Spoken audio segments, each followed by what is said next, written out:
हंसी हंसी पनवा खियाले बेईमनवा कि अपना।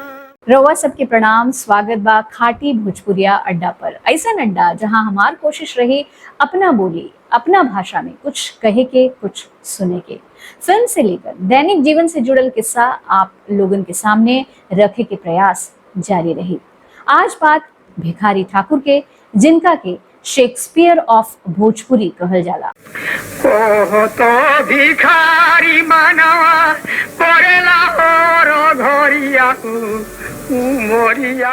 हालांकि हम पर्सनली ऐसा माने नहीं कि काहे ना हमनी के Bhikhari Thakur of English drama Shakespeare के कहे नहीं जा। खैर ये बहस और विवाद के विषय हो सकेला। हम बात करब भिखारी ठाकुर अब विदेशिया में उनकर एकमात्र फिल्मी अपीयरेंस के। भिखारी ठाकुर कवि, नाटककार, लोक गायक आ समाज सुधारक रहले। उनकर लिखल नाटक विदेशिया आजो भोजपुरी संस्कृति के सबसे बड़ पहचान मानल जाला। सन 1968 में बनल फिल्म विदेशिया भिखारी ठाकुर के मशहूर नाटक पर आधारित रहल। इस फिल्म के निर्देशन SN त्रिपाठी कैले रहलन।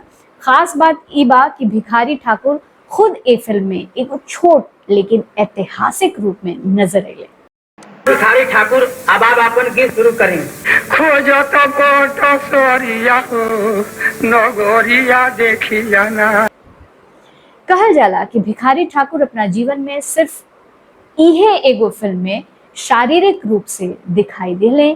फिल्म में खुद के रूप में आके अपना कविता और लोक शैली के प्रस्तुति दिखले बड़न और ये आप इक्वल स्क्रीन पर दिखते हो। कब IMDb के अनुसार उनका credit Rai Bahadur Bhikhari Thakur Shakespeare of Bihar नाम से दियल गई बा। फिल्म में उनकर मौजूदगी भोजपुरी लोक कला खातिर बहुत खास मानल जाला, काहे के ऐसे दर्शक लोग असली भिखारी ठाकुर के देख सकेलन। वो फिल्म में अपना मशहूर अंदाज में कविता सुनावत नजर आवेलन, जे आजो भोजपुरी प्रेमियन खातिर एगो अनमोल धरोहर बा। आज YouTube पर विदेशिया के संस्करण उपलब्ध बा, जहां लोग भिखारी ठाकुर के दुर्लभ अपीयरेंस देख सकेलन। भिखारी ठाकुर के जन्म बिहार के सारण जिला के कुतुबपुर गांव में भइल रहे। ना उ बड़ स्कूल गईलन, ना अंग्रेजी पढ़ने, बाकी समाज के दर्द के जे समझ उनकरा लगा रहे वो बहुत कम लोगों में मिलेला।